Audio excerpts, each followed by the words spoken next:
Well, folks, one of the most remarkable 10-second sound bites in modern American history. Joseph Robinette Biden, in a rare moment of lucidity, was asked by a reporter in front of the White House, are the airstrikes against the Houthis working? And Joe Biden rephrased it. He said, are the airstrikes stopping the Houthis? No. Are they going to continue? Yes.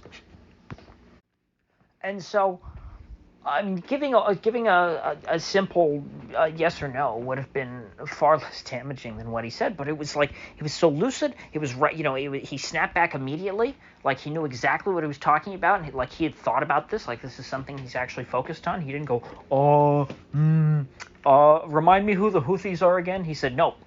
He came right back. He gave a very good response. He said the airstrikes, they're not stopping the Houthis, but we're going to keep doing it. That's the one thing that Joe Biden, at the ripe old age of like a million years old, that's the one thing that he's sure of. That he's going to keep bombing the Houthis and that his bombs are not working. I don't know what else to say, folks. It's remarkable. They don't even have to hide it anymore. They don't have to pretend like our wars work. It's just understood that, yeah, we're America. We fight wars. We bomb other countries. Doesn't matter if it has the desired effect. Doesn't matter how many civilians we kill. Because we're America, baby.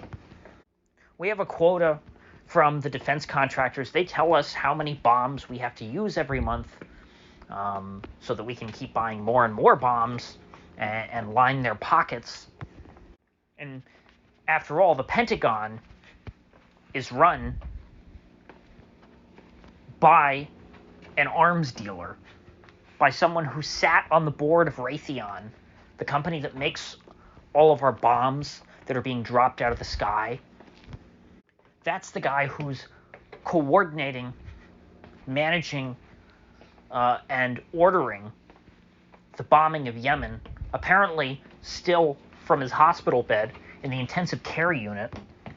We have a member of the board of Raytheon, former member, because technically he resigned before he became the Secretary of Defense, but you know how the revolving door works. So I'm going to resign from Raytheon to be the Secretary of Defense, and then as soon as I'm out, I'm going to go right back to being paid however many untold millions of dollars per year to sit on the board of Raytheon.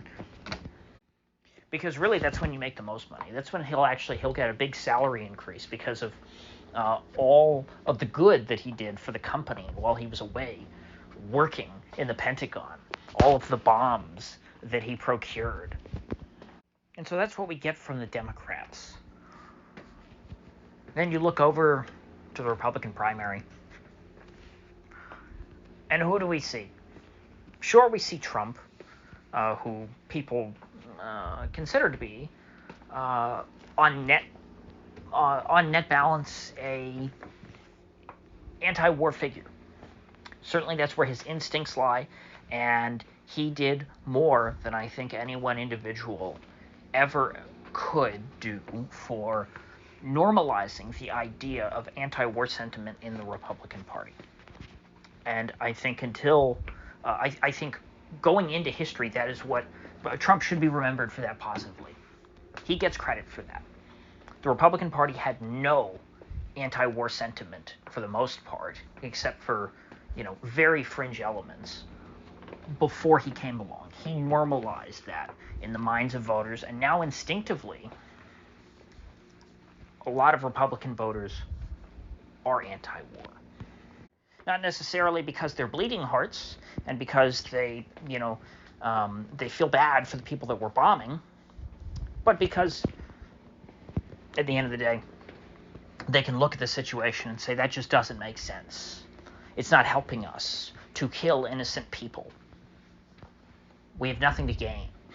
There is nothing being accomplished by dropping bombs on the heads of ordinary people in Yemen. But, nonetheless, there is a lot of rumor and speculation going around right now. because this is up in the air.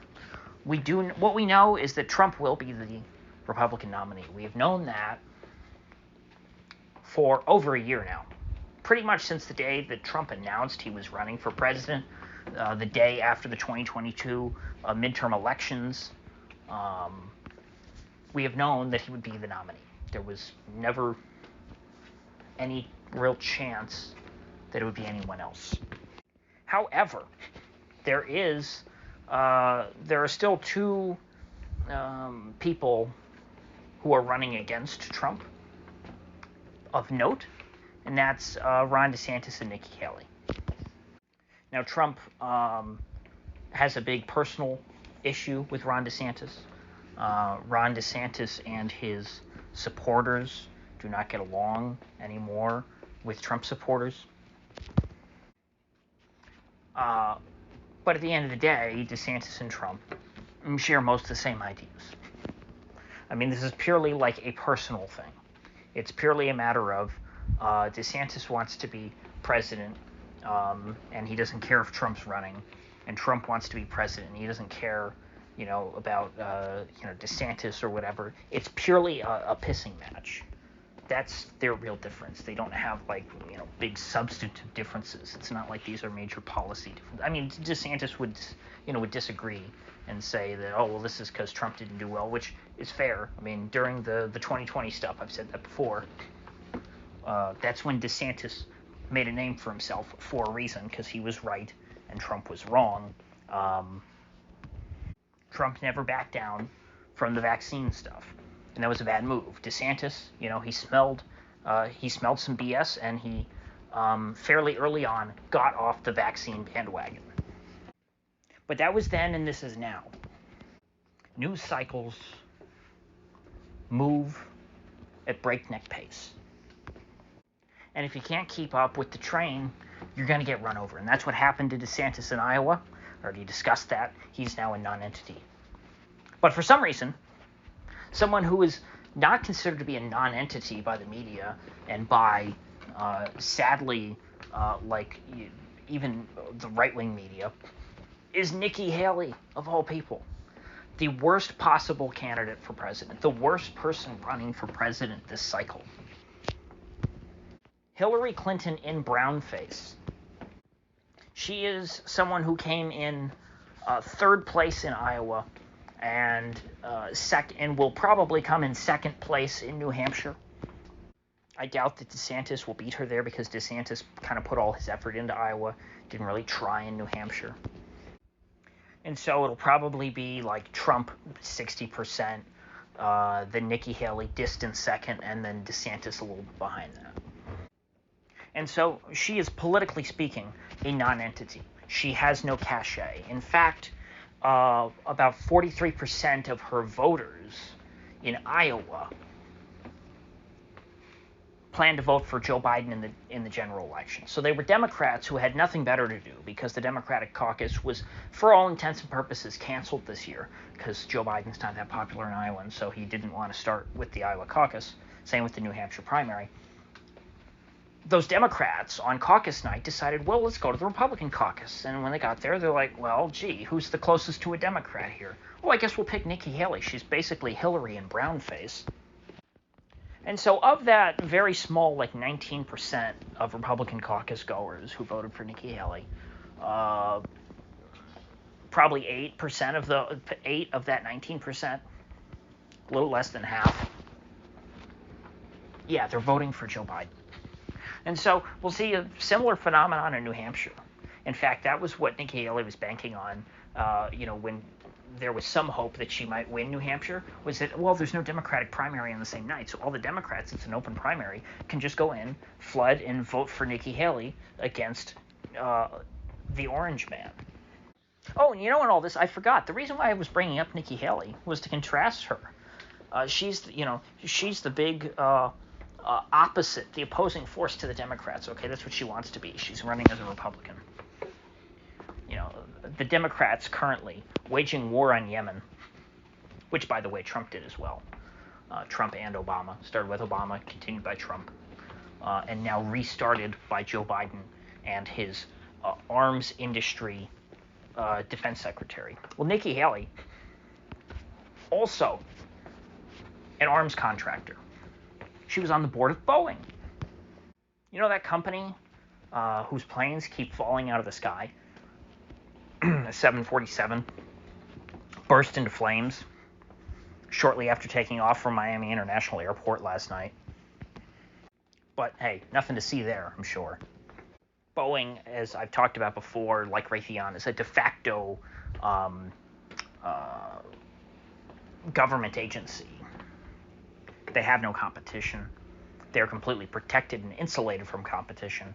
Their biggest customer is the United States government. However, their profits, of course, are privatized. And their losses, like any corporation of that size, are socialized. And so you have this arms industry insider, a high roller, Nikki Haley, running for president on the Republican side, essentially offering you what you're already getting with Biden. And this, we're told, is one of the leading candidates, Nikki Haley, to be Donald Trump's vice president. And personally, I think this is a psyop. I think that these articles are agitprop, but you can tell sort of who the snakes are in right-wing media by who's buying into it the most and trying to push it even. Clay Travis and, very sadly, Buck Sexton, because I've always had respect for Buck. Clay, let's be honest, he's a sports clown. Politics is out of his depth.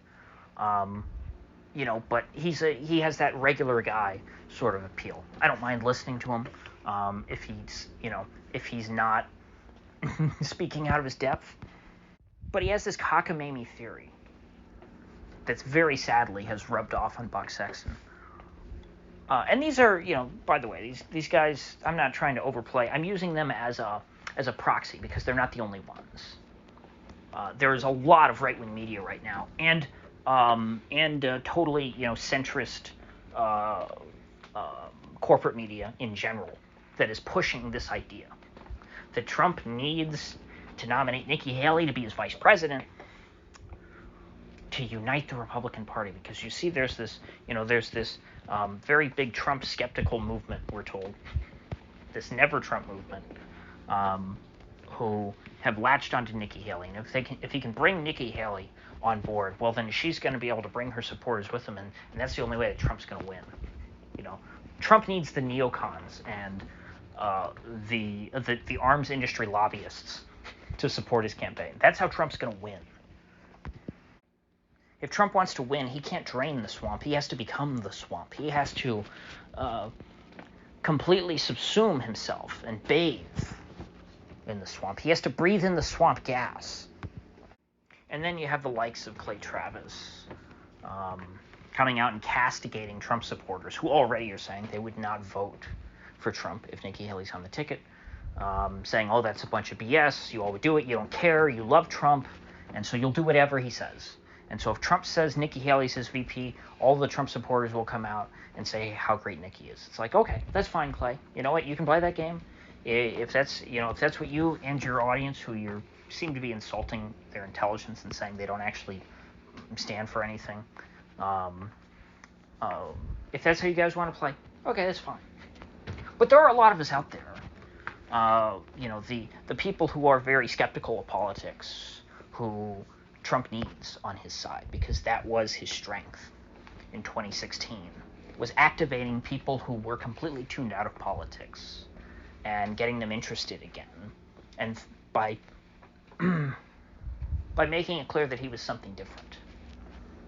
By picking Nikki Haley as his vice president, the signal that Trump is trying to send there, that he will successfully send to voters, is that, hey, I'm just like everybody else, okay?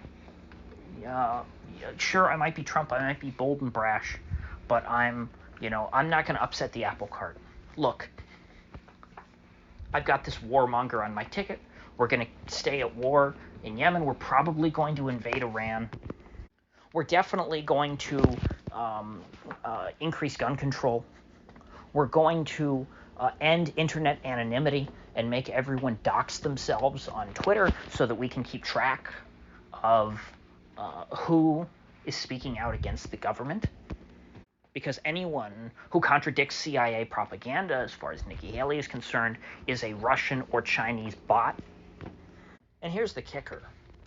If Trump is dumb enough, again, to get rolled by these people, just like he got rolled by them for 4 years in office, when he tried to play nice with the Uniparty, when he wanted desperately to be accepted by them, if he tries again by making Nikki Haley his vice president, guess what? They're going to take him out the second he gets into office. They'll use him as a Trojan horse to get her into the White House, because they know that America would never vote for the likes of Nikki Haley. And that's the best case scenario for Trump, that they'll let him get that far. In all likelihood, they'd prefer to take him out beforehand. To take him out before the election so that Nikki Haley ends up being at the top of the ticket. That way it doesn't matter to them. Biden could win or Haley could win. It would make no difference. The end result would be the same. Go ahead, vote for the Republican if you want. We still get our arms industry executive into the White House. This is why Eisenhower warned us about the military-industrial complex. This is it in action. It could not be more clear. So with that said, I will see you folks back here tomorrow with my review, hopefully, of Has Been Hotel. Very controversial.